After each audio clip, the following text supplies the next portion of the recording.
Retired New York City firefighter and Vietnam vet, Billy O'Connor.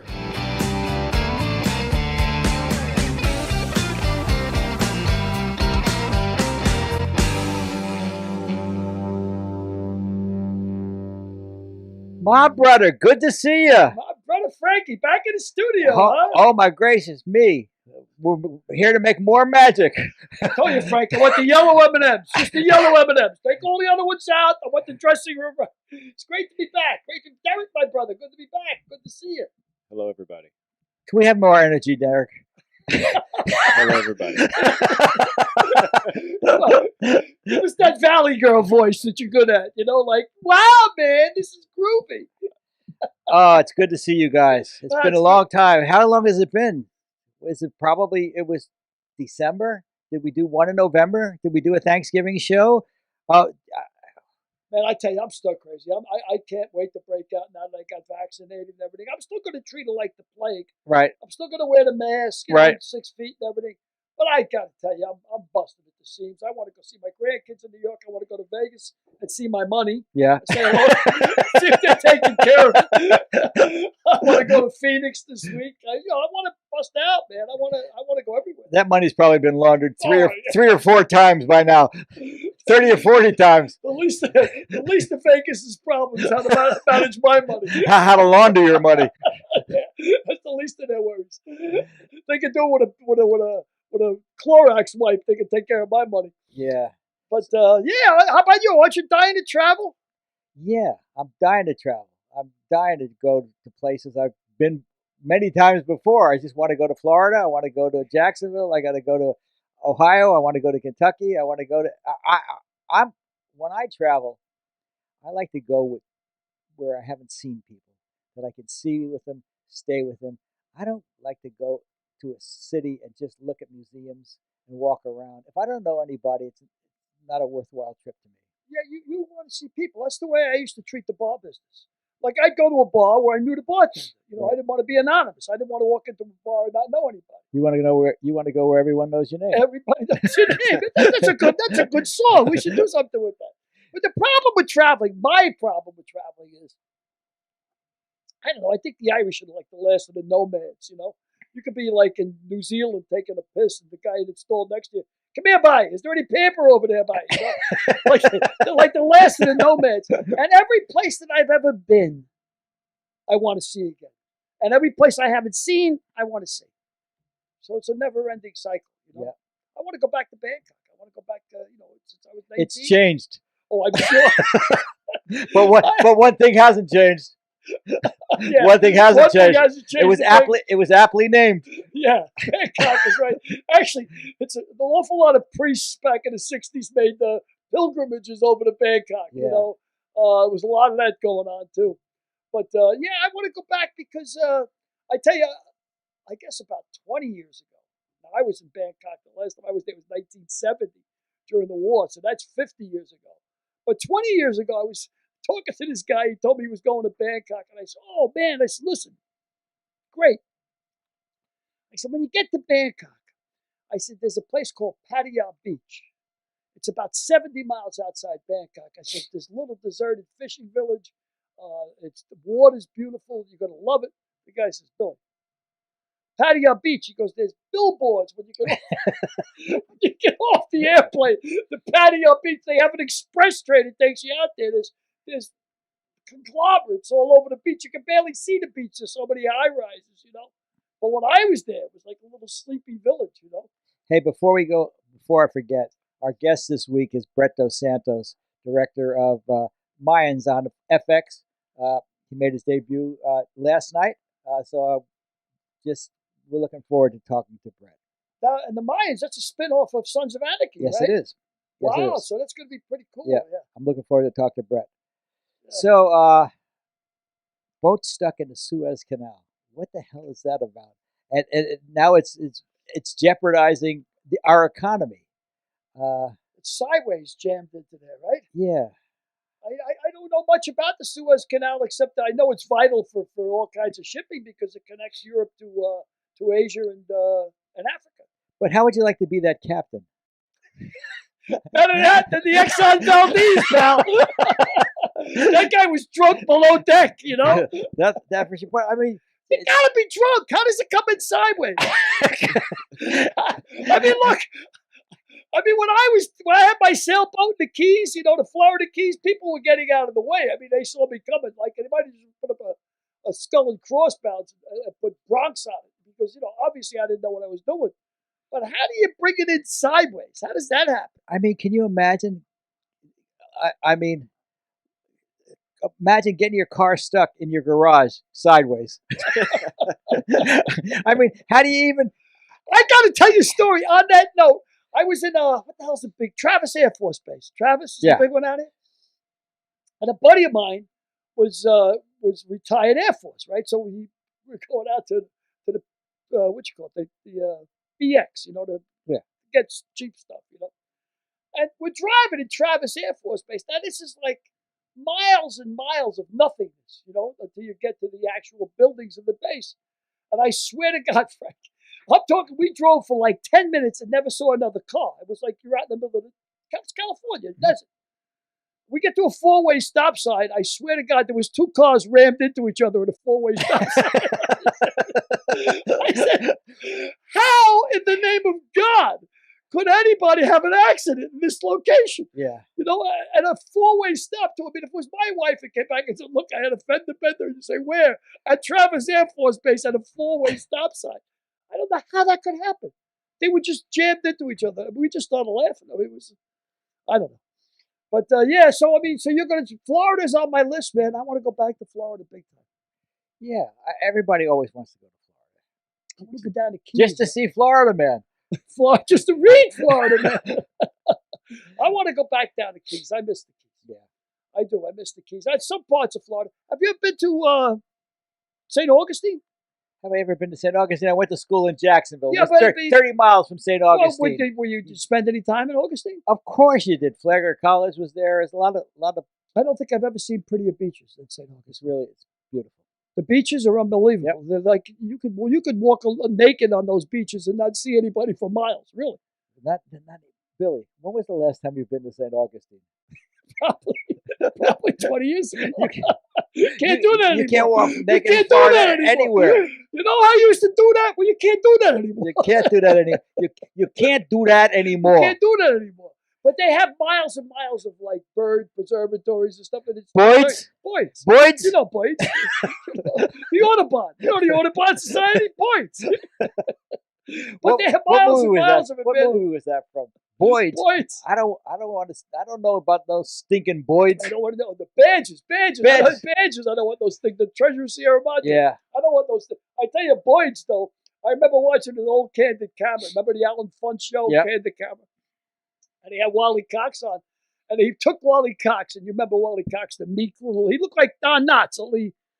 He had glasses. Meeker than Don Knotts. He looked like Don Knotts, only meeker. Meeker than Don Knotts with glasses. Nobody in America knows who we're talking about now, but that's okay anyway. Mr. Peepers. Mr. Peepers. Yeah, nobody knows Mr. Peepers either. People that watch our show know Mr. Peepers.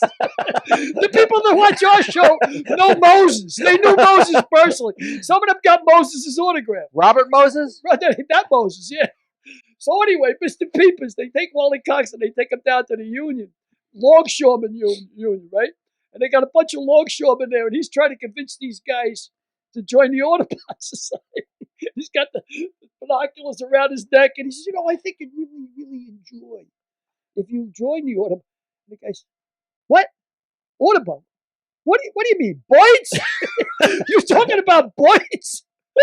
There's Wally Cox. There he is, Mr. Peepers. With his peepers. Mr. Peepers himself, Jeepers Wally Cox. Creepers. Where'd you get those peepers? Boy, that really ages me. Yeah. Me. Well, Frank, the shoe fits, pal. We got to admit it. That's the deal. The shoe fits for sure. There's a lot of wrinkles on those two heads. Yeah. Look like two old socks. And there's a lot more because I believe those pictures were taken a while back. Oh, Jesus. Oh, Jesus. Oh, Jesus. Get away from me. What else you want to talk about? I don't know. What's coming into that head? Anything that comes into my head, Frank, is going to die of loneliness. You're going to get no ideas there. Well, if you don't know anything else, well, why don't we go to Brett Dos Santos? Let's bring him on. Actually, I'm dying to talk to him about this show because this has got a lot of pre-hype. Yeah. Let's hope it lives up to it for his sake. It will. For his sake. Okay, guys, we got Brett on. Well, our guest today is Brett Dos Santos, young up-and-coming director who directed last night's episode of The Mayans on FX. Wow, that's the series about the motorcycles, huh? It is indeed. Wow.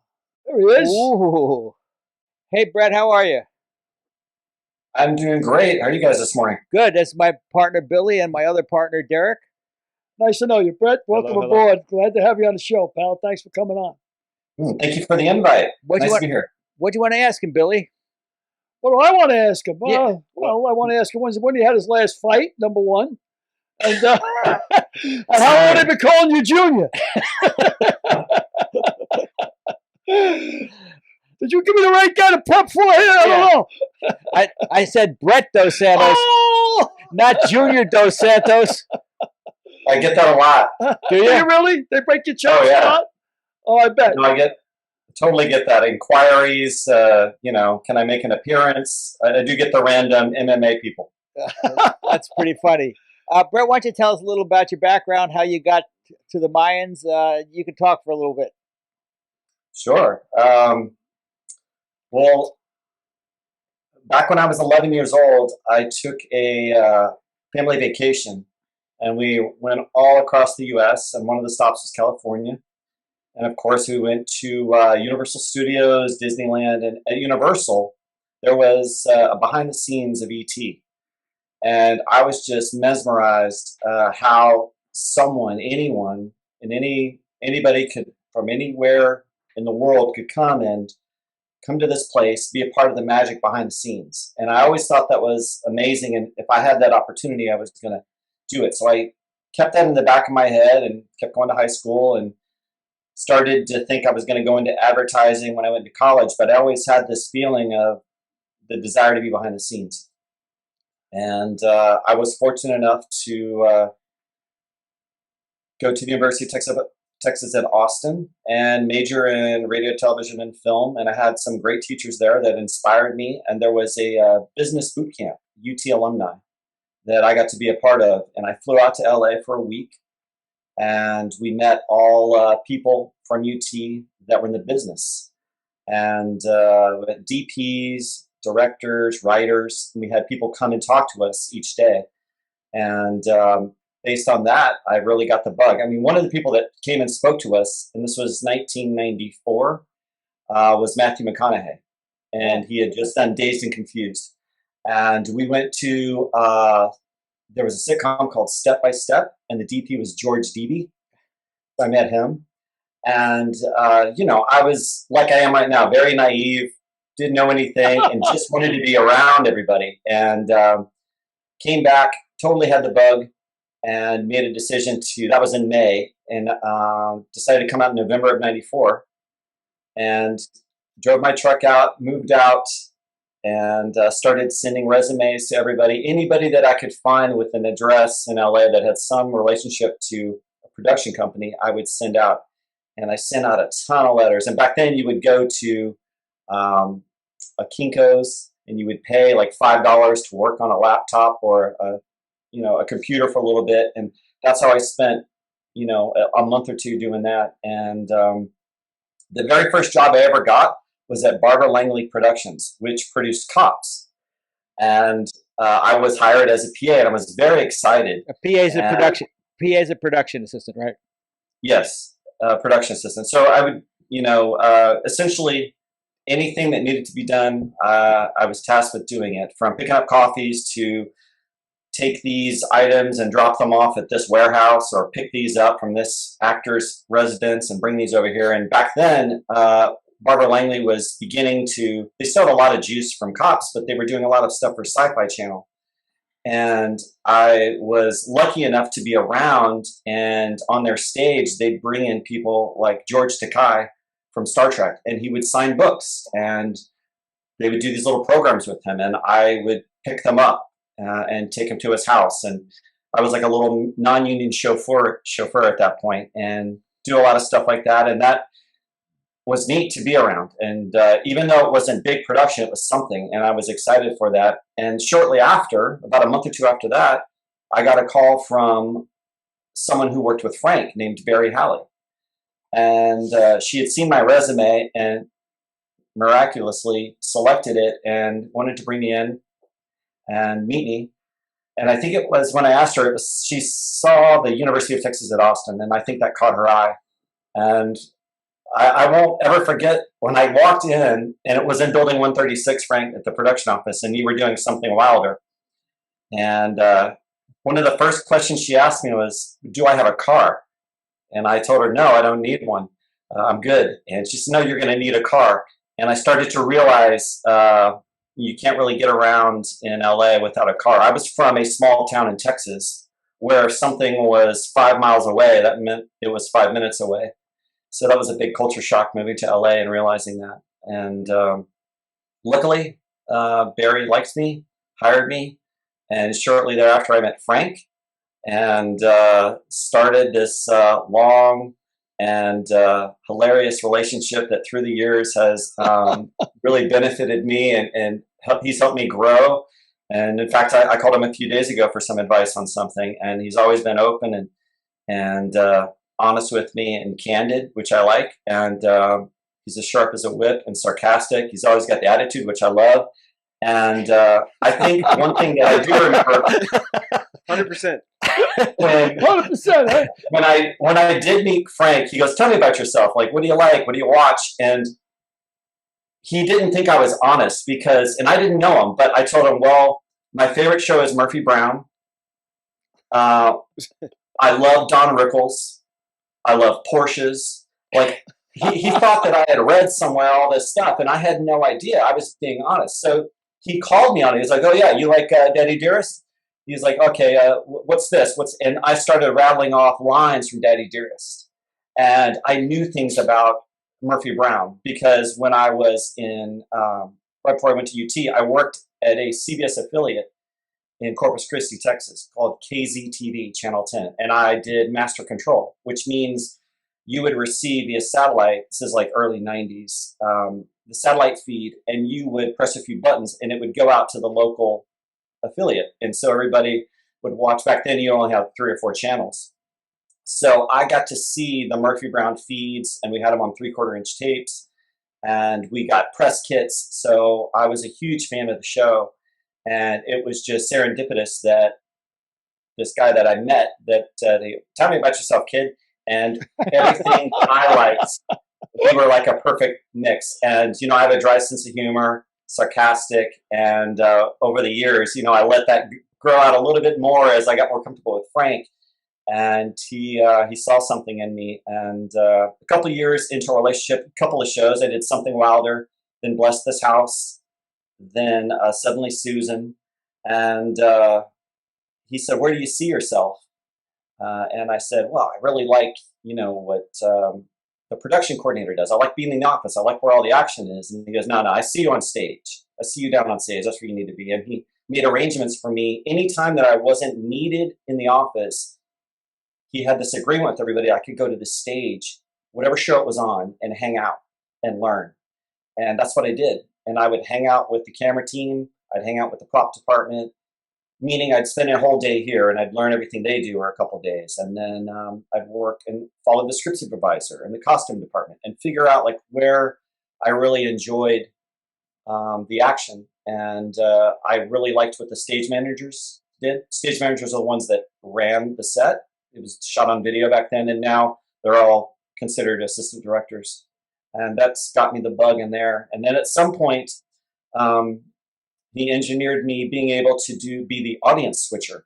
When the live audiences would come in once a week for the show, he would let me leave on a Thursday afternoon, go watch rehearsals and run-throughs of these sitcoms on stage. And I would learn the pacing, read the script, understand where the director wanted cuts to be. And it harkened back to my time in the affiliate in Corpus Christi, because at Master Control, you would receive the network feed, and then as the act would end, you would go to commercial break. And within those commercial breaks, some were network and some were local commercials. So I would have to push buttons use transitions and sometimes hard cuts and go into local commercials, and making sure that I was able to come back and transition back to the network feed on time. So that was neat. It was fun to do in real time, with comedy, and hear the audience's laughter based on your pacing of the cuts. And sometimes I get it right, sometimes I get it wrong. Frank was always quick to let me know when I got it wrong. Some things haven't changed.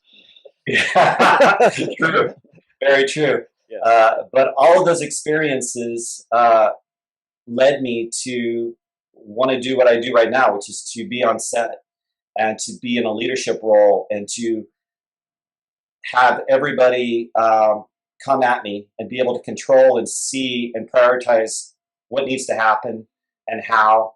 And you're dealing with people and egos and issues and logistics and weather and temperature and babies and pets and anything in it. And all the lessons I learned from Frank early on, I put in play today. Like all the times when he let me listen in on a meeting, or how to address this problem, whether it was how to get into a location, how to talk to an actor who's having an issue, how to talk to showrunners who aren't aware of this problem. All the small things that are delicate, and things that might not be so delicate. And I will also say that to this day, and Frank knows this, I'm quite grateful. In 1997, he made an arrangement with the aforementioned Barry Halley, and worked out a deal in which I was able to join the Directors Guild of America for the first time. And it was baptism by fire, because the show that he got me on was the Tom Arnold show. So I learned very quickly that realm and operating on that level. And I'm to this day so grateful, because without that, I wouldn't be where I am today. And it all kind of led to me doing sitcoms, and that's my love. I went with him to George Lopez for a couple of years, did that, and then made a transition to 1 hours, I think back in 2007 or 8. And I've been in 1 hours ever since. And I'm happy to say that I can operate in any genre, whether it's 1 hours, drama, comedies, reality shows. I did Punk'd for MTV, tons of reality shows when they were at their peak. Soap operas, live award shows like Teen Choice Awards, Emmys.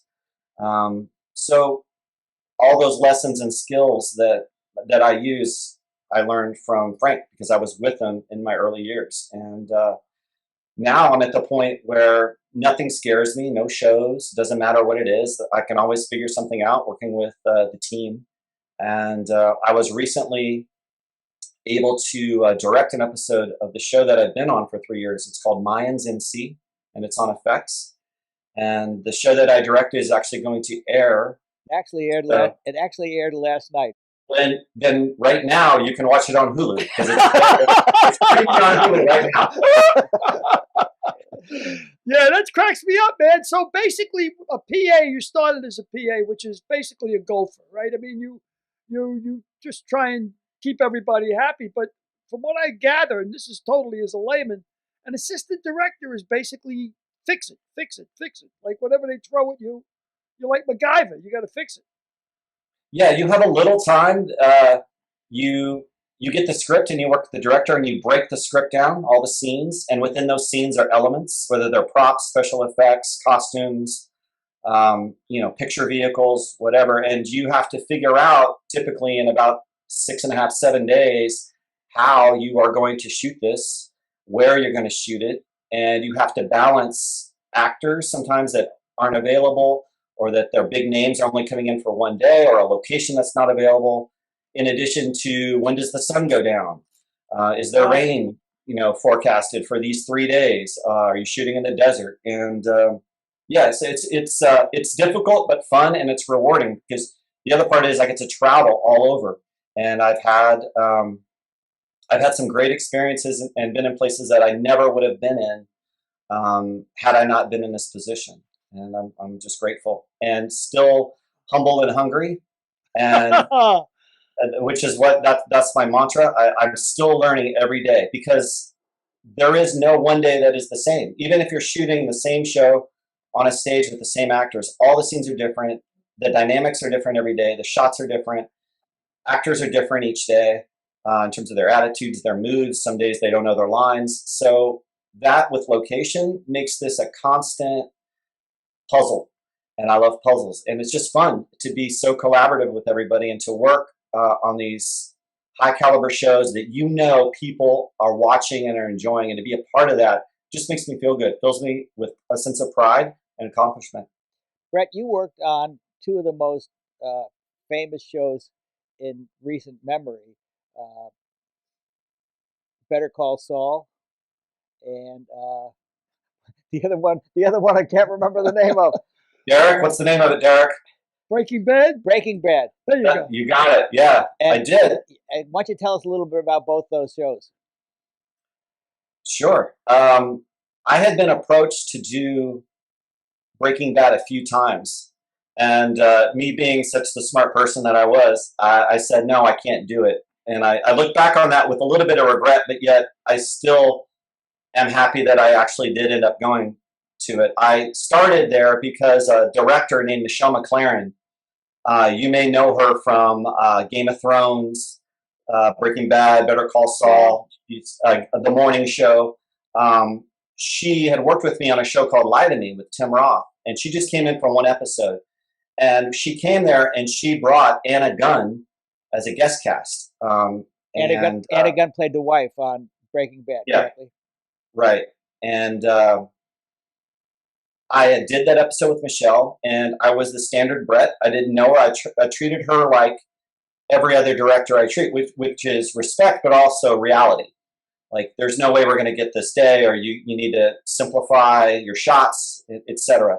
And that, with the sense of humor and my energy and drive and the reaction of the cast and crew around me, it was a really good experience for her. And at the end of it, she and Anna approached me and said, we have this show that you have to get on. It's the show that we normally do. It's on hiatus. And is there any way? And I went and I met the producers of that show when I finished the Lie to Me run. And this was Breaking Bad, correct? Yeah, I went and met the producers of Breaking Bad, and I had to decide if I wanted to do Breaking Bad, which shoots in Albuquerque, New Mexico, or stay in LA and do a show with a producer that had another show coming after Lie to Me. And I decided to stay with the producer and stay in LA. But the relationship never died. Every year or 2 or 3 months, they'd need to transition over there, or one of the ADs needed to take a break or whatever. And I got a call a few times, and it never actually happened. And finally, they came upon their last season, and the timing worked out with me where I was available. And I was on a show, and I got the call, and I hung up, and I told the producer I was working with, I'm like, that was Breaking Bad. They're asking me to come. Can I come next week? And I'm thinking, and I said, no, I'll think about it. But I was on a show, an active show. I was prepping an episode, and it was going to go on for another 2 months. And that producer looked at me and said, what, are you crazy? He's like, you have to take that. You're going to be part of television history. And at that point, I had never watched Breaking Bad. I didn't even know what it was. I just knew I liked Michelle Mclaren, and I liked the people that I met there. So I ended up taking that advice. And a week later, I packed all my bags and I flew out. And it was like right before Christmas. And I went out there and it was the last season of Breaking Bad. And I met some amazing directors and crew. And Vince Gilligan, executive producer, writer, genius. Michelle was there, of course. And one of the directors I happened to be paired with was a guy named Rian Johnson. I don't know if you know Rian Johnson, but if you Google him, one of the movies he did was called Star Wars that he wrote as well. So he's at that point. He wrote Star Wars? Yeah, he wrote The Last Jedi, I think it was. The Last Jedi, he wrote it and he directed it. And he's done more since then in that realm. And I think what attracted me to it was such a great, there were no weak links. Every department on that show was solid. And normally you have here and there, you have to make up for inequities on certain departments, or you have to pad time or add for this. There was none of that there. And they were so detail oriented. Vince is extremely detailed, and I like that. I'm detailed, and I get into all that stuff. And when I did my first episode with Michelle, I treated her like I treated her on the show Lie to Me. But she was an executive producer on Breaking Bad. So when she would ask me a question like, Brett, what are we waiting on? And I would say, Michelle, remember where you got your breakfast burrito this morning? Well, that's where Cranston has to drive the truck. It's going to take 3 minutes to drive down there. You know, so I was being funny. And at the same time, people could not understand, why is Brett talking to Michelle like that? We don't get to talk to her like that. But everything I was saying was real. It was, you know, dry sense of humor. And they loved that. And you know, to Michelle's credit, she was so great about it. Like, she's, you know, like all directors, you know, what am I waiting on? Can I shoot? Can I shoot? And that experience on Breaking Bad went really well. And when we wrapped, I got a call a couple months later to ask if I wanted to be a part of the next show that they were doing called Better Call Saul. And I had such a great experience, and I said, absolutely. And I went back out to Albuquerque, and I ended up doing the next 2 seasons of Better Call Saul. I did the first episode of Better Call Saul, which, funny enough, a few days ago, I was going through some boxes, and I, by design, kept all my call sheets with all my notes, all the sides, which are mini scripts for each day's work. So you just put them in your pocket, and you can read the scenes, and it has the front of the call sheet on it. All of my notes, all of Vince Gilligan's original story diagrams and shot lists, and it's a stack about this big of just paper, and it's all rubber banded together, and it's the complete episode 1. It's just a record of it, because I knew that it was going to be something special, and I wanted to keep all of my notes from that. I did the same thing on all the episodes of Breaking Bad, because that was so special too. And I've got binders from every episode, and it's neat to look at that stuff and to know you are part of the magic that everybody, you know, all over the world was watching. And yeah, that was a great experience. And like working with those directors on that level led me to other shows and other shows and other shows, and eventually landed me on the Mayans. And this all started from Lie to Me meeting Anna and Michelle. Like I always tell Billy, you have to work on everything, because you never know when you're going to meet that one person that will be your patron, so to speak. And it was Michelle and Anna for Brett. Yeah, and to this day, Michelle I can still text her and ask her for advice. And I actually did a show with her and Michael Chiklis right before the pandemic happened called Coyote. And I think that's on CBS All Access or Paramount. So, you know, I'm still actively, you know, working with her, which is great after all these years. And she's phenomenal. And I've learned so much from her directing and how she prepares for it. And, you know, so now every time I'm on set, I'm not just an AD, but I'm actively listening, and have been for several years, knowing that I'm working around these, you know, giants of the industry. They're so well respected, and I feel like I'm so privileged, so I don't waste anything. Anytime they go up and they give an actor a note, or they're talking to the camera operator about the pacing or the shot or the composition, I'm listening to see how they're delivering that note, how it comes from a writer to the director, and then how that is transferred to the actor. It's all important. And you're right, Frank, if Michelle had not had done Lie to Me, I might not have done Breaking Bad. So it's always good to be yourself. You know, just be truthful and who you are. And, you know, if they like you, and you can move on and move up. Well, we got a preview, which will now be a post view of last night's episode of Mayans. So I hope, will he be able to see this, Derek? Oh, okay, great. This plan, if this fails, our brothers are going to be gunning for you.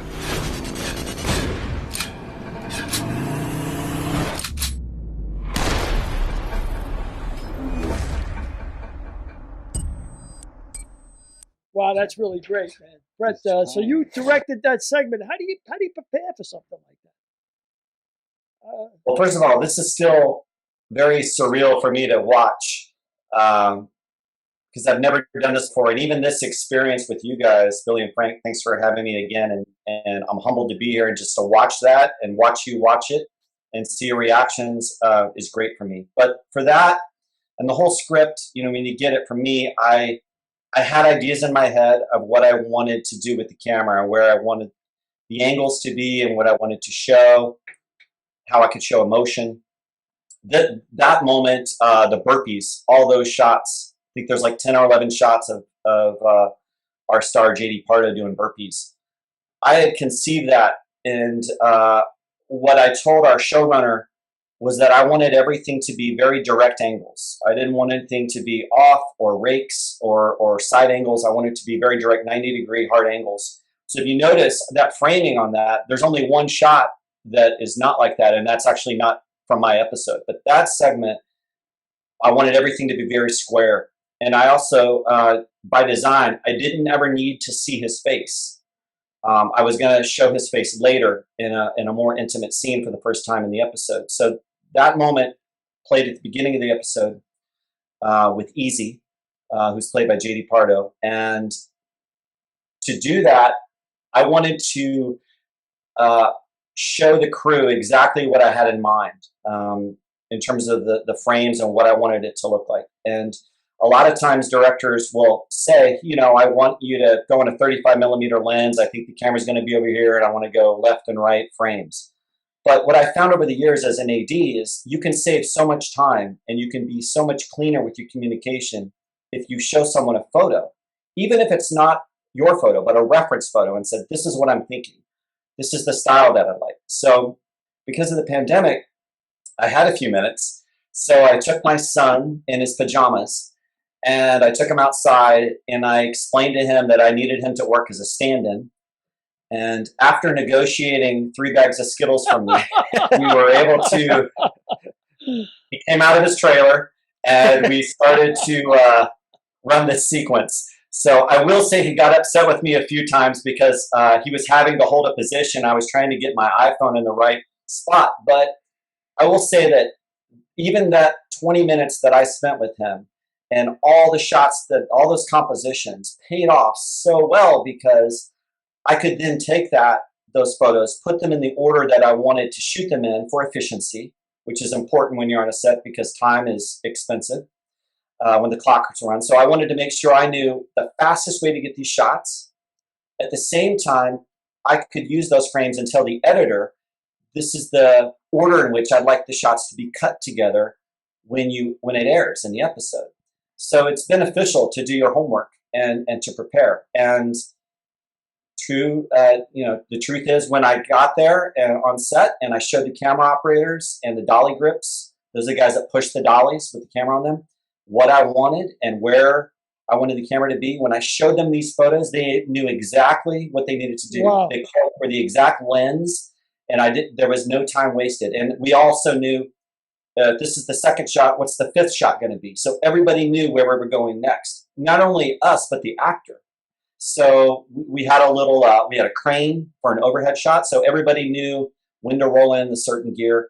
And that's how it was. And I did that for every scene in the episode. So I had not only the frames, what I wanted to shoot, but a shot list, exactly the description of the shot and for the duration and how that was going to be used. And I sent my marked up script to our director of photography and the operators and the grips, which is not normal. I've never been on a show where a director has shared detailed information like I did with the whole crew. And everyone loved it. I got nothing but positive feedback. There's a lot of people that go and they work on, they set up before the shooting company arrives. And with the information I gave them, they knew exactly what was going to be in the frame. So we weren't wasting money dressing, putting set dressing in certain areas when I knew I wasn't going to need it. So it helped economically. So the line producer loved it. The departments loved it. And that's how I'm going to operate moving forward, because it was such a great experience. Now, how much time would it take you to prep a script like that? Because you won't have the pandemic. If you do every other show, for example, will you have the time to prepare like that? And what will your I wife say? don't think it wouldn't be as precise, but my work ethic, my goal would be to get 80% at least of what I did. So it would still be more than what a typical director would give me on a show. Okay, so And I say that only because I know how helpful it is for the crew.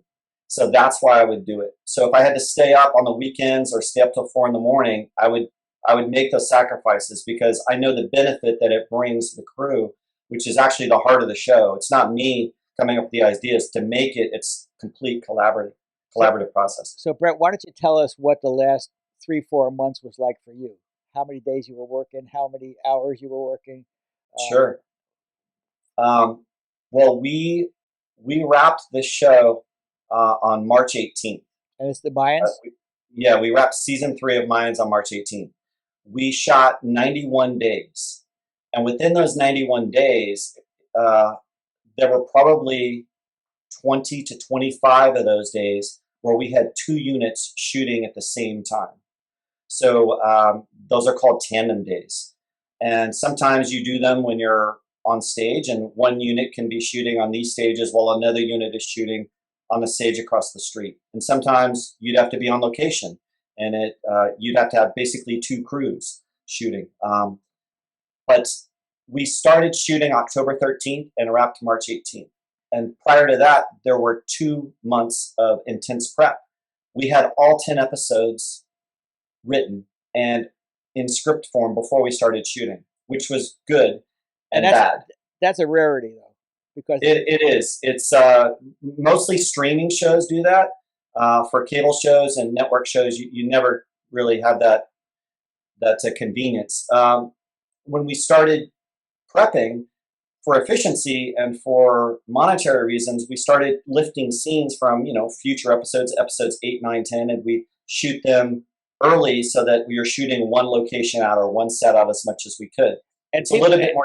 And people don't understand that you don't shoot a script in continuity. You shoot, all the scenes and the locations wherever you are. So if you're in a stage, for example, you shoot all the house scenes in the stage, and then you go outside to shoot the exterior of the parks or where the locations are.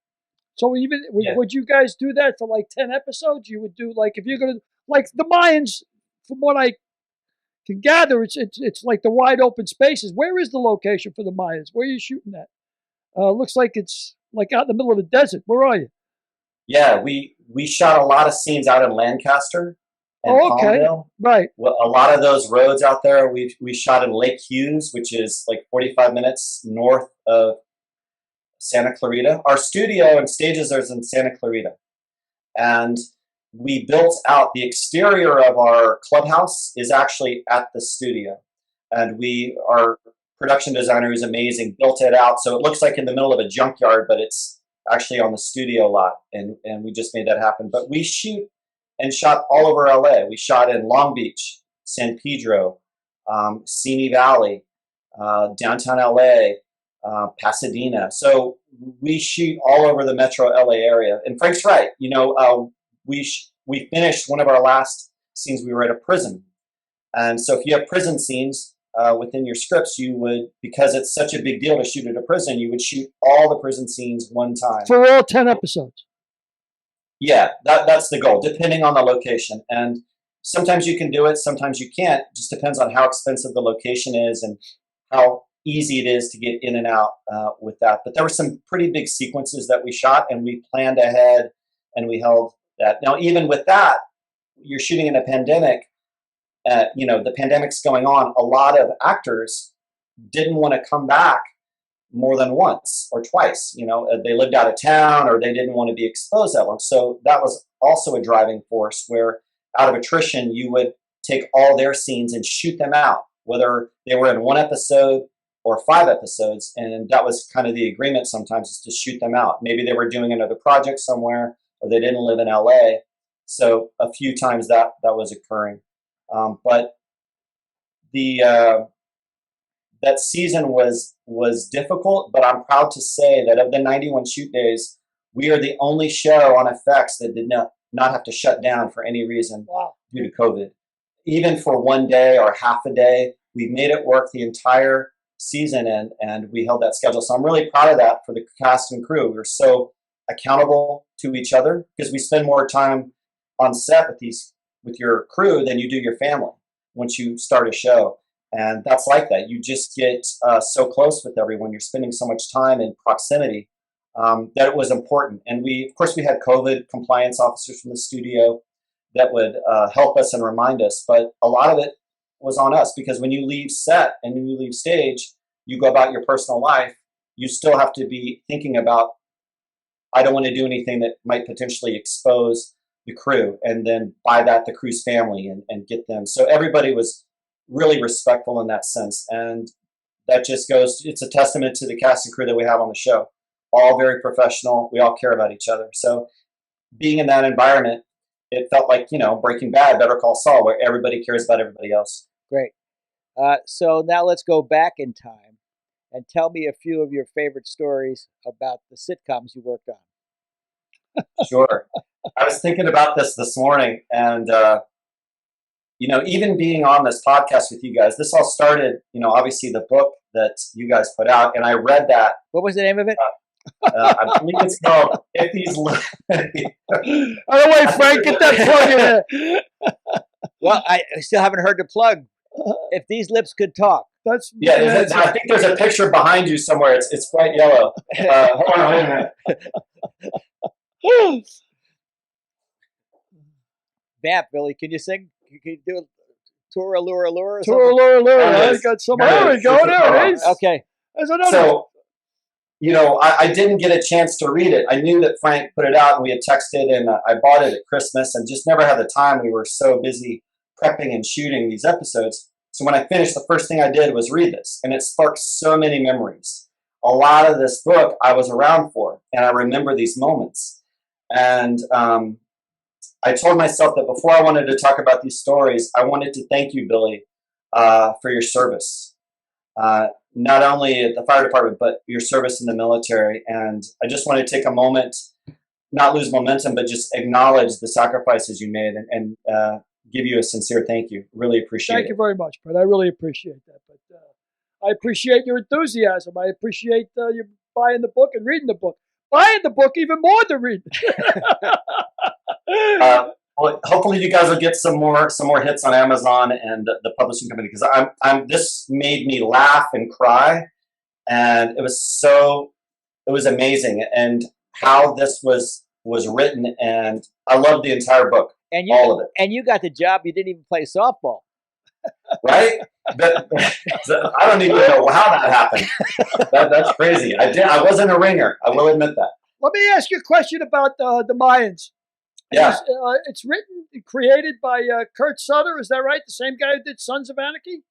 Yes. The Mayans was created by Kurt Sutter, co-created with a gentleman named Elgin James. So Kurt and Elgin were the showrunners, the executive producers of Mayans. And so we were called the spinoff of Sons of Anarchy. And our show is, centered on persons of color and minorities. And that's been our goal, is to tell those stories, because Sons was more of a Caucasian, if we say, themed show. So we tell stories of brown people, and which, I might not look it, but I am Portuguese and Argentinian. Wow. And I never checked the box Caucasian, growing up in high school and college, the ACTs, and anytime there was a box, I was always hesitant. And to this day, I've checked other. And even on the DGA, I checked other. And this show speaks to me because of my last name, which is Dos Santos. If people don't see me, or they don't know me, or they call me, they make assumptions. But when they see me, I look like I'm white. So I kind of tread both worlds. Mm-hmm. But how I was raised and the people that I hung out with and that I grew up with were all minorities. I grew up in South Texas, and I was bused by design from my mom, a single mom, to an all-black school. And that taught me truly, you don't judge a book by its color, race, ethnicity, gender. Everybody's equal. So that's why, again, those lessons I still carry today. And it's just like Frank said, you don't know, you want to be nice to everybody because you never know. But it's not just that, it's just be nice in general as well. You get so much more out of life and everyone else, and you enrich everyone's life as much as they enrich yours. So yeah, that's another reason why I'm proud to be on Mayans, is that we are telling stories that haven't been told, and we'll continue to do that. And the response has been amazing. And you've been picked up for another season. So when will you start, and what will your position be? That officially hasn't happened. I think every indication is that we will do a season 4. Right. The ratings are through the roof. Right. But I'll leave that to the official network to make that call. But yeah, we're in my head. I'm planning to be on Mayans next season when that happens, and I'll cross my fingers in what capacity that can be. Hopefully, I'll have a few more episodes to direct if I'm lucky enough to get that call. But right now, like I said, just staying humble and hungry, and continuing to do what I do. And I got a call from a director. It's another story. Like, Michelle Mclaren did lie to me. There was a director I worked with on a show called Animal Kingdom, which is on TNT, and that's still going. It had Ellen Barkin on it when I was there. And one of the directors I worked with liked me, and he called me about 2 months ago and said, "Hey, I have a show. It's a pilot. Do you want to do it?" And I'm like, "Yeah, I love working with you. Where is it?" And then when he told me the location, I got even more excited because it was in Hawaii. Oh, And I did a show called Magnum PI a couple of years ago, and I was there for 4 or 5 episodes. Had a great time. It was just enough time. It was like 4 or 5 months. So I wasn't there the entire season, but that experience was great, and that crew was great. And so going back, I already have relationships with the transportation, the camera team. So I know people there, and they're great people. So I'm looking forward to relaxing it while I work a little bit. And it's a little break from Mayans, and it's with people that I enjoy working with. Well, when I was working at Girl Meets World, you were prepping a show with J.K. Simmons that was going to shoot at LA Center Studios and a location in Germany. What was the name of that show, and what was that experience like? Sure. That show was called Counterpart, and it was on Stars. It shot 2 seasons. Yeah, and it was based in Germany. The scripts were all, in Berlin. And we built and shot at LA Center for, I think, 83 days, season 1. And we went to Berlin, and we shot 43 days in Berlin and the area outside of Berlin. So were you shooting 5-day weeks or 6-day weeks?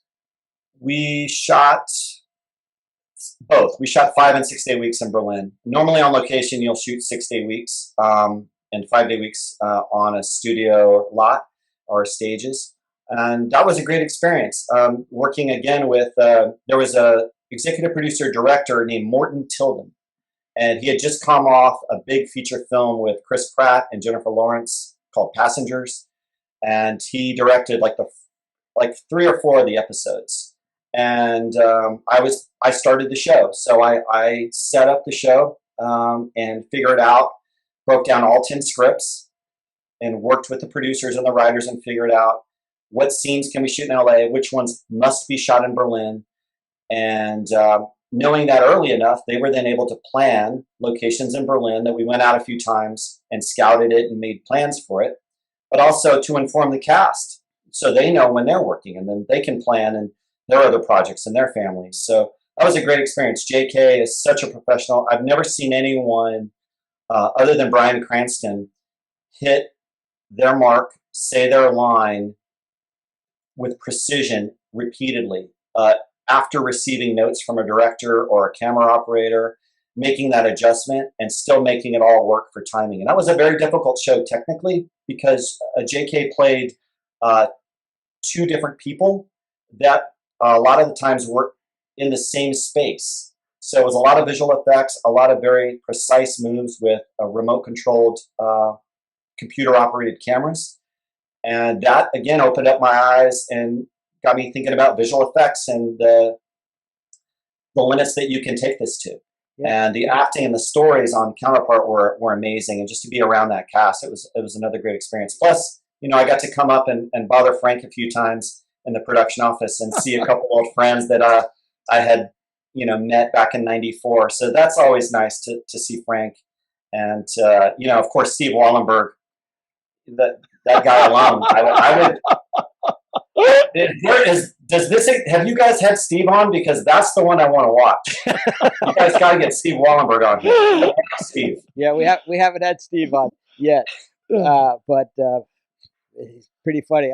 I always said one of the first three people I hire on any show is Wallenberg, Marty, and a dwarf, because we had a little person as a stand-in, and I wanted to get Wallenberg on. We had Marty Nedboy, who is since deceased, who was probably the funniest man who ever lived, and Jimmy Briscoe. Jimmy Briscoe, right? Who was our little stand-in. I'll never forget the time we were on Lopez scene set, and there were two dwarfs, two little people. I shouldn't say dwarfs. I'm inappropriate. Two little people, and George looked over at and he said, "What did he say? I should have remembered this story. I should have remembered the payoff before I told this." two half men and yeah, two. He looked over at Bobby Cardenas and the two guys standing with him, and he said, "What was the thing? Two half men and I don't know the payoff." what was the show? Two men and Two and a half men was the name of the show. Yeah. Yeah. So he called them. I think he called them 1.5 men. one and two half men. Whatever. 1 and 2 half men. It really is good for me to remember this payoff before I start a setup. What a great job you got, though, Brett. I mean, it's amazing. You go all these great locations. You're in Berlin. You're in Hawaii. You're in Palmdale. I mean, all the exotic locations. Don't forget Pomona. Don't forget Pomona, Billy. The first show I ever worked on was called A Winner Never Quits. It was a movie, and our DP was a guy by the name of Joe Byrock, who had been a DP. Again, I'm telling a story, and I don't remember the payoff, but had I can't. What's remember. A DP? First of all, director of photography.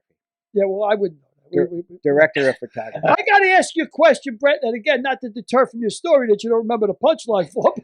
I can't remember. But you said twice you're from a small town in South Texas. No accent. You have no Texas accent at all. No drawl. Why is that? Only when I'm tired will the drawl come out, and that's another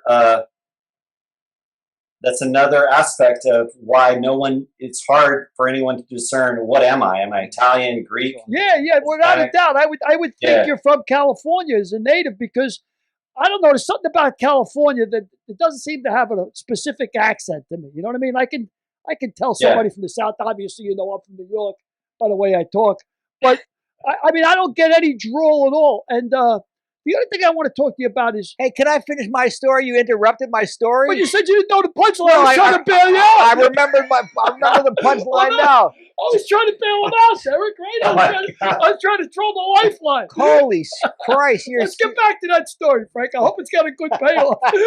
So, the anticipation. So, the director of photography was a fellow by the name of Joe Byrock. And Joe Byrock had worked on It's a Wonderful Life. So that's how old. Oh, so now you're impressed. Huh? I am. So Joe Byrock had worked on A Wonderful Life. And on that episode, he was celebrating his 50th wedding anniversary.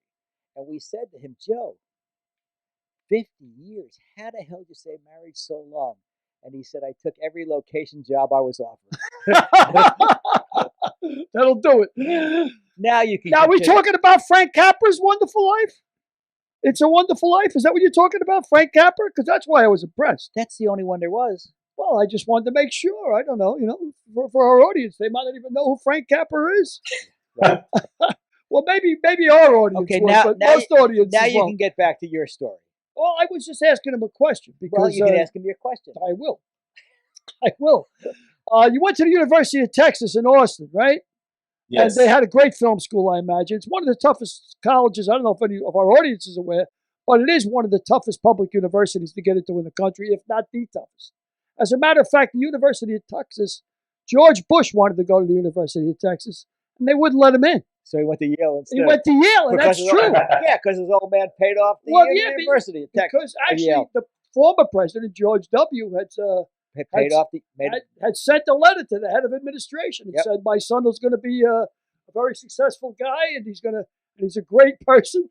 And the guy said, "I'm sure he is, but he won't be doing anything with a degree from the University of Texas because he ain't going." So, I mean, you got into the University of Texas, which in itself is impressive. And their film school, I imagine, is remarkable, is it? Yeah, it was great. In fact, again, because of this book that I read recently. Way to go, Brett. I emailed the professor that taught a class that was my most inspiring class, and it was a class on Hitchcock. Wow. And Hitchcock is my favorite director, and this whole class was dedicated to this, and this really opened up my eyes about film and inspired me more to want to go to LA and be a part of this. And I emailed this director. His name is Thomas Schatz, and he's now the head of the television program there at UT, and he's about to retire. And I sent him some pictures of my episode and the previs, and the inspiration for that was actually from his class and some frames that Hitchcock did. And this is again from 1994, and I haven't talked to Mr. Schatz since then. I emailed him, let him know that, hey, I was directing an episode a couple months ago, and then when it was done, it's going to air. I emailed him a few days ago, and I sent him some previous clips and some reference photos of the location and what I did. And he responded back last night, and he's going to watch. And it's this book that you guys wrote. There's so many things that have happened to me recently that have sparked memories and relationships, and that I've reached out. And that's one of them, because it all adds up. The cross-country vacation, going to Universal Studios, working at the TV affiliate station for CBS, taking the class at UT on Hitchcock, and then coming here and meeting the people that I did the first time I came here, meeting Frank, and it's just this long chain, and it's all connected. And I just can't thank you guys enough for doing the book, because if I hadn't read it, I wouldn't be experiencing all these other great moments that have been so enriching. Well, that's great. Before we close this, I want to ask Derek if he had any questions for Brett, and then go to Billy. Yeah, I do have some questions. You can't actually, let me put myself on video, but you won't be able to see me. The first question is, Brett, you mentioned at the beginning of the interview, the very beginning of the call, there's this guy named Frank that helped you out. And he was a nice person, and he offered all this great advice. And I'm trying to figure out what's his last name, this guy? What did you do with him? Yeah, are you talking about this Frank? I am. I think he's much more mellow than when I was working with him. I'll just say that. See, I told you. Some heated moments here and there that have occurred over the years that I know for a fact that he's more serene now than he was. Wow. Thank you. Okay. Thin-skinned. Can I tell you guys just a couple of quick things? Sure.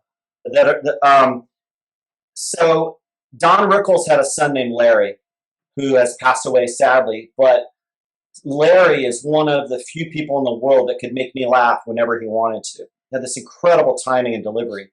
And Frank had him working as a set PA on a show called Bless This House. And I remember when Frank said, hey, go down to stage and hang out, I met Larry. And we instantly became friends. We're the same age, and we hung out and traveled with them and did fun things. But at work, Larry loved to smoke. And he wasn't as studious as I was in terms of the rules back then. I was more scared of the rules, and I wanted to do everything the right way. And even to this day, I'm wearing the collared shirt, because Frank, that was a requirement to wear a collared shirt. But Larry was in charge of being the stage PA. So anytime the phone rang on stage, he would be tasked with answering it and then running whatever messages, writing them down. And he would lock up or keep people quiet when we were rolling on the stages. In the back of the stage where he hung out and the phones were, that was kind of his zone where he would have to keep it quiet and controlled. And I remember multiple times, and he still gets me, he was such a genius. The phone wouldn't ring. And then Frank would call a different phone, like the prop department, and say, hey, I'm trying to call. I need to get a message to Brooke, or I need to talk to the director, or I want to talk to the camera operator. And the phone would never ring. And I'm like, Larry's like, yo, it's not ringing. It's not me, Frank. It's not me. Come to find out, I asked him, how come the phone never rings? It's always ringing when I'm around, but when you're there, he just turned to me and he goes, just turn the red light bulb on the light. And it never rang. And it was such a simple maneuver that to this day, I've never been. Yeah, and then we would have headsets on show night, and the first assistant director would say on the radio, like, lock it up, let's get it quiet, we're about to roll, and we're rolling. And sometimes you would say, hey, are we locked up? And you'd say, yes, we're locked up, copy, we're locked up. And that was the response. So he'd know that it was safe to go, that you were in position. And so many times on Suddenly Susan and Bless This House, Larry was outside with me of the stage, leaning against Andrew Dice Clay's car, smoking a cigarette, and he'd hear the refrain from the first scene, Larry, we locked up? He'd take a drag, yeah, we're locked up. And then we'd continue our conversation. And like for hours, we would do that during the show. And I always thought that was so hilarious that the first AD never knew that it wasn't locked up. And then anytime there was a problem or somebody was talking backstage, Larry wasn't around. So that was one of my favorite stories and memories, was that simple turning of the red light bulb, because I would never have thought of that. And I hold that as one of my fondest memories. Hey, Brett, let me ask you this. Can you go on my camera, Dirk? What does this mean to you? Can you see it? Is that the four? There was like two guys walking. Was that me walking? No, it was the two PAs. The two PAs. Was that me and John Ritchie? No, it was two PAs. You were now probably a stage manager or so. Who was that? I don't know. I do remember this. I remember walking. Like, yeah. I remember you doing this motion. But they had spiked hair. Oh, I looked out to see them walking back with two hot dogs from the stage. And I said, look at these two schmucks. They're just walking like with their spiked hair, carrying the two hot dogs. Those things would have been gone. Both of those hot dogs would have been gone before I took 3 steps from the stage. But here they were carrying them. It was very funny. I do remember the hot dogs. Yeah, there were so many simple and funny moments. Do you guys have time for one more? Sure. I didn't want to share one. We had Rodney Dangerfield come and be a stunt cast on our show. So the network wanted to get a big name and come in and do these lines on Suddenly Susan. And he played a repairman at Thanksgiving, a stove repairman, an oven repairman on Thanksgiving. So the question became, well, who's going to drive him? And at that point, I don't think we were either too cheap or we didn't have the ability to have a car service go to his house. We wanted to be more in control of that. So Frank is looking at all the PAs in the office. He's looking at me and he's looking at the other guys and he goes, well, we got to send to Santos. I'm like, and I was so happy because I love Rodney Dangerfield. And then the other, it was Jimmy, Frank. Jimmy goes, well, why couldn't I go? And without missing a beat, he goes, I can't have you killing with your gun rack, because Jimmy drove a truck with a gun rack. So because of that and his gun rack, I got to pick up Dangerfield. And when I went to Dangerfield's condo on Wilshire Boulevard for the very first time, took the elevator up to the top floor, I walk in, I'm just in awe, can't speak. I'm looking at all this crazy memorabilia, and he's such an icon. And he walks out in a robe. He's wearing pajamas and a robe. And he goes, okay, I'm ready. And I was like, okay. He goes, where you from, kid? And I said, Texas. You know, was your father a rancher? And like instantly. And every day after I would pick him up, I'd come back to the production office and I would regale everybody with, what did Rodney say? What did you talk about today? Because every day for 5 days, I'd pick him up and take him home. And one day we're on Wilshire, when the first day that I took him back to his place, and he says, no, kid, you can't turn here. I'm like, oh, but your condo's there. He goes, no left turns. No left turns. So I had to figure out how to make only right-hand turns to get to his place, because in LA, and especially on Wilshire, if you're at a red light, you guys probably know this, you're never able to make a left-hand turn here in Los Angeles with the amount of traffic. it's always when the light turns yellow and red that 3 or 4 cars actually make the left-hand turn. So he knew that, and for safety, he always wanted it to be right-hand turns. So that was like a funny thing that I always kept over all these years. And then one time we were driving, and it's like the 3rd or 4th day in, he hawks a big loogie in his mouth, and he spits it out the window. He spits it out the window. We're at a light. He spits it out. The problem was I had got my car washed, and the glass was up. My window was up. He spit it on the glass. So it's there, and it's just slowly coming down the glass. He didn't have a care in the world. It was all good. Sorry, kid. I'll tell you. Sorry, kid. You actually sound like him. You're doing pretty good, Rodney. A quick story. There was a Rodney roast, and Saget was roasted him. And somebody said, Rodney is a prick. And Saget said, anybody who knows Rodney has seen his. Because Rodney always had his robe open, and he was flaunting his schwanz. And we did a run-through at Suddenly Susan, and it was there, plain to see. Oh, really? He gave you a shot of Little Rodney, huh? He gave you a shot of Little Rodney, is right. That's pretty funny. Billy, what you got? Any final questions? A quick question, and when you left the University of Texas, or even before you went to the University of Texas, you knew you wanted to be a director. That was where you were heading. That's what you wanted to do. You knew that you wanted to be behind the scenes since that impetus in Universal. At University. I don't know if it was a director. I just had this desire to be on set and to be part of the magic. And the whole concept of working behind the scenes and doing something that nobody else was a part of, but they got to experience. I wanted to really do that. I wanted to do something that very few people get to do on a steady basis, year after year, and to bring joy to others and laughter and tears and tell stories. And I think after I started doing it, I realized that, I do have vision. I do have a story to tell, and I do want to put my fingerprint on this. And hopefully, people will enjoy what I did on Mayans, and there'll be future episodes to come. Oh, I'm sure there will be. You look like you got a big hit on your hands. But Frank was the one who said that you need to be on the set. You got to come down. So he recognized the fact that you needed to be down there. Yeah, to his credit, he did 2 things. He took me out of the office and he put me on stage, and he made the deal to get me over to Universal on the Tom Arnold show and get me into the Directors Guild of America, which was, I can't even express what that means. That is, it's even harder to do now, and it was hard then.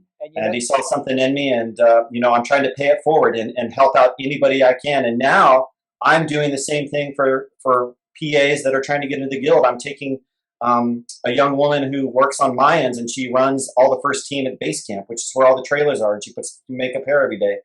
And I'm going to give her her first job in the DGA in Hawaii. She's going to come out, commit for 1 year, and she's going to work on the show I'm doing and join the guild. So, again, it's all sparked off the book. Why don't you tell how much it costs to get into a Directors Guild as a director now, and how you got in, because at your 1997 rate. Oh yeah. So whenever I was doing Better Call Saul, at that point, and even now, a lot of writers that created the show, they wanted to direct episodes, because today writers are the ones with the power in terms of television.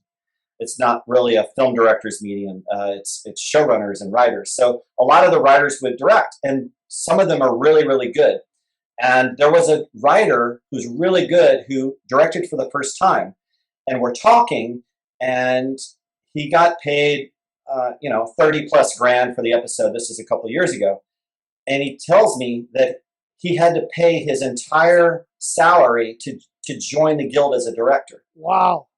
And when I directed, I was preparing myself mentally that I wasn't going to see any of that money, that I was going to work my butt off really, really hard. And but all that money, I was going to have to probably lose money because I was going to pay all that money.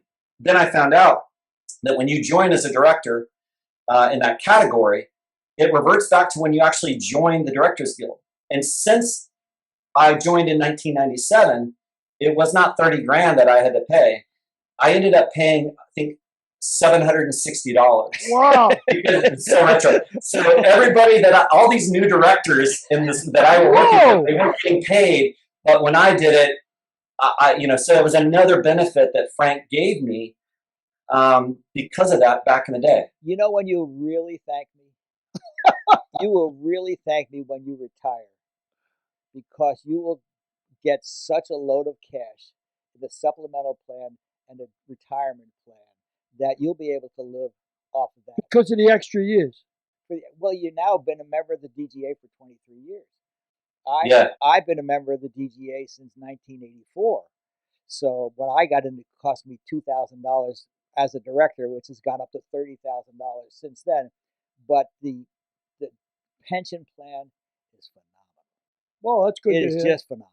So I got one more question for you, Brett, and I'm going to try and stump you.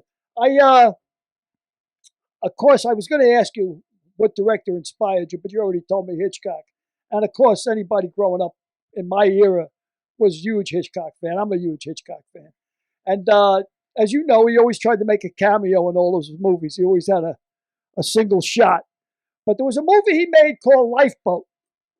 And there's only 8 people in the film, and they're all on a boat. But Hitchcock makes an appearance in that movie.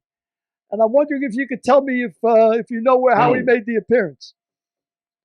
Wow, that is a really good question, Billy, and you have stumped me. Okay, I do not recall where he appeared in Lifeboat. In Lifeboat, you got Jessica Tandy, you got Hume Cronin, you got Walter Slezak, right? When Walter Slezak's rowing the boat, somebody hands him a newspaper, and he opens the newspaper, and there's a picture of Hitchcock in the newspaper.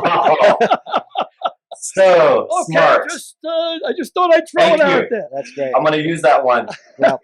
And I don't know if you guys have a timer you can edit this, but there's one more thing that I wanted to tell you, if you don't mind. Please, please. My grandfather, I have a Portuguese grandpa and a grandfather who's German who lives in Missouri. And I was always big on doing impressions. I loved Rich Little back in the day, and I grew up in late 70s and early 80s sitcoms. I still memorize lines. I know lines from the Jeffersons and WKRP in Cincinnati and any and all of those sitcoms of that era, Good Times, all of that I had. And I would make my grandparents laugh as a little boy doing impressions. And when they knew and found out that I was working on Suddenly Susan, they were so proud of me. And I went to Missouri one year, it must have been like 98 or 99, and to visit them. And I brought with me a photo of myself and Bob Dole, who was on the set of Suddenly Susan. He came in and did an appearance. And I was, so starstruck. Bob Dole was from Kansas. Okay. Right. And my grandfather was really, nothing really, he was very salt of the earth. Nothing really impressed him that much. But when I showed him this picture of Bob Dole, I was seen in a new light by him. Like I had arrived, or, he was really impressed. But the story gets better because I had done impressions of Dan Aykroyd doing Bob Dole to my grandfather. And Bob Dole was so kind, I was able to give the impression of that to Bob Dole's face so that I could tell my grandfather that I had actually done it. And so all the impressions that I did of Bob Dole to my grandfather, I actually got to tell him in real time. I actually showed this impression to Bob Dole, and he got such a kick out of that. And so it's like Aykroyd doing Dole, me doing Aykroyd doing Dole, and so it's like all connected. And then it came all the way back to Missouri. So I just wanted to tell you that actually happened. And then my other big one was being in this Suddenly Susan set had an elevator bank in it. And occasionally I was able to, I don't know if this is legal to say, Frank, but I opened the door and closed the door on the elevator. And you would open it and you would put the cast members in there and then close the door. And so, you're waiting 3 or 4 minutes while the scene, then they get a cue, you'd hear a noise or a light, and you'd open the door and that cast member would go in. And the cast member that was in the elevator, it was just her. And we shared this really special moment that I still remember to this day. And she was really nervous and I couldn't understand. She goes, "Oh, I'm nervous right now. I'm so nervous." And I said, "Are you kidding me? They love you. Like when this door opens, there's going to be so much applause and it's going to go on forever. You're going to have to wait to deliver your line. Everyone's going to love you." She goes, "You think so?" I said, "Oh, I'm so sure about it, Miss White." And it was Betty White. Wow. And she won an Emmy for that performance in Suddenly Susan. Yeah. She won an Emmy for that year. She was so kind. Yeah. I just want to say one thing in closing. When Brett moved out to Los Angeles, and he was first there, he took an apartment across the street from the studio, and he would look out every day and see a big Murphy Brown billboard, and he was just across the street trying to figure out how he could get across the street, because Bill Schilling, who was the principal and head of the class, once said, the longest trip you'll ever make in show business is from this side of the street to the other side of the street. And Brett successfully made that trip. And when I got Murphy Brown in 2018, I think he was more excited than I was. That's great. That's a really, really great story. Well, you've been a terrific guest. Terrific, man. Nice meeting. Really a pleasure. Thanks so much for being a part of this. And we'll see you soon, I hope. And I haven't seen the Mayans yet, but I'll check it out on Hulu. Continued success with the Mayans. I'm sure it's going to be a blockbuster, man. It's just great stuff. Great. Thanks so much, Brett. Thank you both for having me. Quite grateful. Stay safe. Thank you, Bye, guys. So, Brett told me something there that reflects back on my own career. Because in 1973, when I was out here trying to figure out what I wanted to do, I went on a quiz show called Split Second. It was hosted by Tom Kennedy, and it was on Jeopardy was on at noon, and Split Second was on at 12:30. So I was on that show 3 times. I was a 2-time champion. The 3rd time, I got defeated. But I felt something that day that I wanted to say, geez, I wish I could do this every day.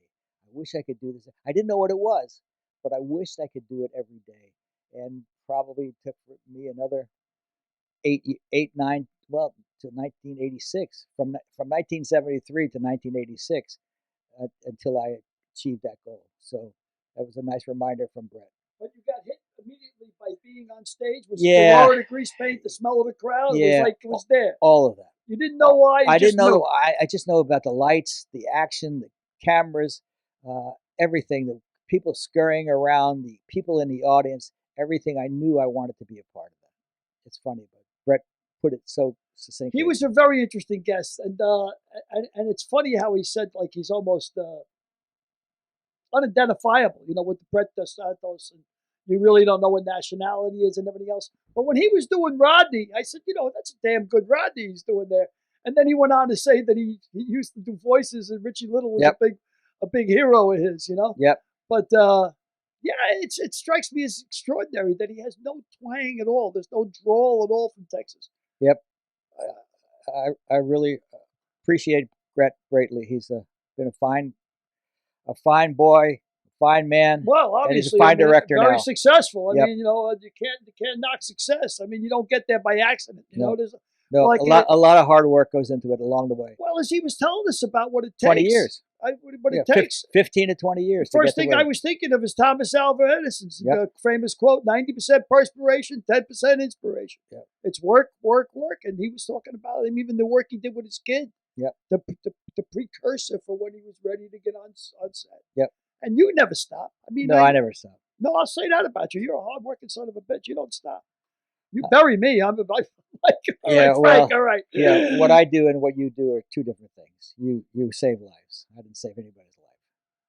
Well, I saved my own. That was very comfortable. I'm very glad about that after 20 years. Me and Derek both. So this day in history. All right. 1945, the week of April 1st. The date may be a tip-off.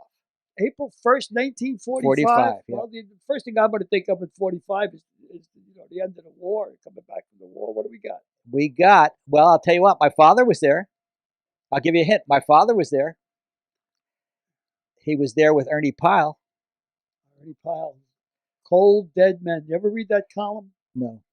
It's really a remarkable column. Cold Dead Men. Go ahead. So it was about something about World War II, the end of it. The U.S. forces invaded Okinawa. It would become the last campaign of World War II. Well, yeah, Okinawa was when they decided, pretty much. The Japanese had figured out the MacArthur's triamphibious attack. Like MacArthur was the first guy to come up with the idea of we're going to have land, air, and sea attack at once. Mhm. And the Japanese, we were island skipping. MacArthur also was he was uncanny, they say, with being able to estimate how many lives were going to be lost at a certain island. So when the Japanese were dug in deep, he said, well, let's just skip that island. We'll just skip that island. Why waste men there? Mhm. The obvious goal was to get to Japan. Well, Okinawa was the last stop before Japan. And we took a terrible beating in Okinawa. We lost more there than I think any place else in the Pacific campaign. But what the Japanese had figured out, was they couldn't stop us on the beaches. Closer. They couldn't stop us on the beaches. So what they did was they let us land. And they pulled away from the beach and they dug into all the caves and set traps for us all throughout the island. So we took a terrible beating on Okinawa. And it was when they decided that an invasion of Japan, according to MacArthur's estimates, would cost 1 million American lives. Because in Okinawa, there was women all lined up on the cliffs. And as the American forces were coming in, there was no Japanese on the beach because, like I said, they retreated back into the caves to set traps for us. But the women had babies in their arms and they would throw themselves off the cliff, killing themselves. 150,000 Okinawan people died. Yeah. And many by suicide. And 50,000 Allied forces and 120,000 ultimately Japanese forces. My father was in the 77th Infantry. Wow. They were the first to land on the shores of Okinawa. Ernie Pyle was with them. Your dad? Yeah. Your dad was in the invasion of Okinawa? Yeah. That's what I found out here because I knew it was the 77th Infantry Division. My father never talked about that. No, he wouldn't. He always talked about being with Ernie Pyle when Ernie Pyle was killed in there because Ernie Pyle was the most famous World War II correspondent ever. Whatever. And he died at the age of 45 on the island of Leyte. Yes, Leyte Gulf. Yeah. That's exactly right. But what the thing about Ernie Pyle was, and again, tremendous war correspondent, mostly in Europe. He did most of he was only in the Pacific, of course, towards the end of the war itself. But there's a great, great column by Ernie Pyle as he's walking through Germany after the Normandy invasion. It's called Cold Dead Men. And it's poignant and horrific. Yeah. So that's this week in history. And also, my mom would have been 100 years old on April 2nd. So this week in history, happy birthday, Mom, wherever you are. Well, I know we know where she is. And she's in the Gate of Heaven Cemetery. So and she's in Heaven's grasp as well, I'm sure. Yep. So Derek is going to roll Who's the Fredo now. Introduction to Who's the Fredo, and I'll give you our next Fredos in a moment. Yeah, so who's the Fredo? I always think about that one scene. I'm smart. I just skip over me. What's the matter with me? I'm the older brother. I'm smart. The Godfather's sick, right? You're getting chased out of New York by Barzini and the other families. What do you think is going on here? You think you can come to my hotel and take over? I talked to Barzini. I can make a deal with him and still keep my hotel. Is that why you slap my brother around in public? Oh, no, that was nothing, Mike. Now, Mo didn't mean nothing by that. Sure, he flies off the handle once in a while, but Mo and me were good friends, right, Mo, huh? I got a business to run. I got to kick asses sometimes to make it run right. We had a little argument Freddie and I, so I had to straighten him out. You straightened my brother out? He was banging cocktail waitresses 2 at a time. Players couldn't get a drink at the table. What's wrong with you?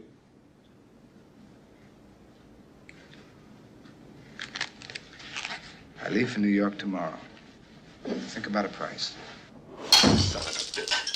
Do you know who I am? I'm Mo Green. I made my bones when you were going out with cheerleaders. Wait a minute, Mo. Mo, I got an idea.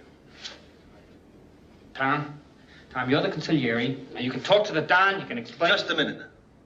Don is semi-retired, and Mike is in charge of the family business now. If you have anything to say it to Michael. Mike? You don't come to Las Vegas and talk to a man like Mo Green like that. Fredo, you're my older brother, and I love you. But don't ever take sides with anyone against the family again. Ever. I had somebody comment on that the other day. They Say started that laughing. So what family are we going to dig into today for Who's the Fredo? I think we took shots at the Democrats last week. With Teddy Kennedy. With Teddy Kennedy. Specifically. I'm going to say we'll pick the Trump family this week because we know who the Godfather is. The Godfather's Donald. Donald's the Godfather. But between Ivanka, Don Jr. It's a scary thought when he's the brains behind the outfit. I know. Between Ivanka, Don Jr., and Eric, who's the Fredo of that group? You got to go with Eric. Kid. Right? He's got a face that only a mother could love. Come on, that guy's mug. He's got some mug. But you can make a point for their big co-Fredos. Oh, I don't know. I got to go with Eric, man. That guy he just looks like he belongs as the Fredo. What do you think? You think? I think it's a clear-cut Eric. Oh, yes, you too. It's a clear. But it took me all of 2 seconds. But I don't want to give Don Jr. too much credit. Ivanka would definitely be the next Godfather. She's she's above. And she would be the one. She would probably be the successor. I think you're right. Yeah, and Don Jr. would be Sonny. Because they're both, I don't think he's as smart as Sonny, but I'd like to see him. I'd like him to be Sonny just because I like to see him in a Guinea smoking jacket. I'd like to see him get shot. Actually, but that's just me. But we'll find it in post. But Derek, we'll find out one of the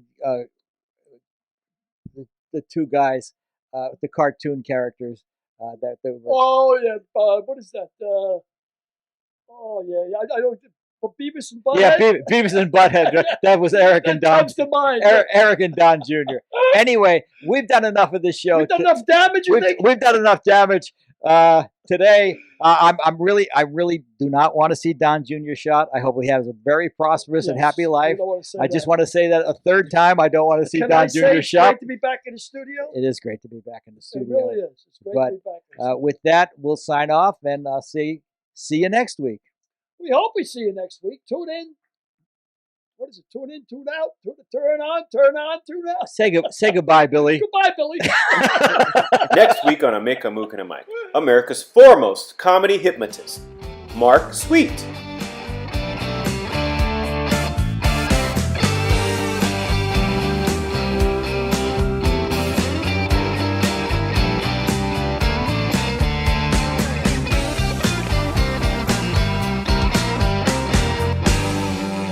We'll see you next week.